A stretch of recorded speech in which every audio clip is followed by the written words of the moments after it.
this was your duty at PHAC. That's correct? Yes.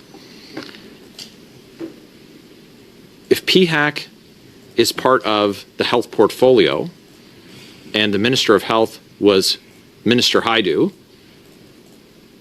then as the minister, she's responsible for this major failing. There was no good news in the Auditor General's report for the government, for the Ministry of Health, or for the Public Health Agency of Canada in that report. So do you recognize that this is a major failing, this $60 million boondoggle? Mr. Chair, we certainly recognize that the failure to put in place formal project governance at the outset of this project led to inadequate oversight of the project and meant that the costs were not appropriately tracked as they were developed. And we have put in place numerous measures to ensure that this does not happen again.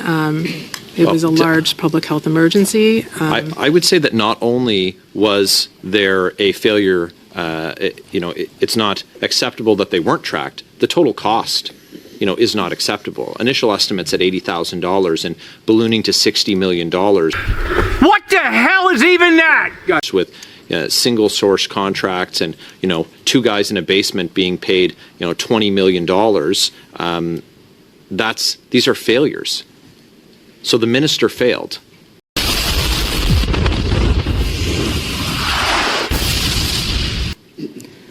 The contracts that were put in place were administered by the department. So let me just be very clear, Ms. Jeffrey.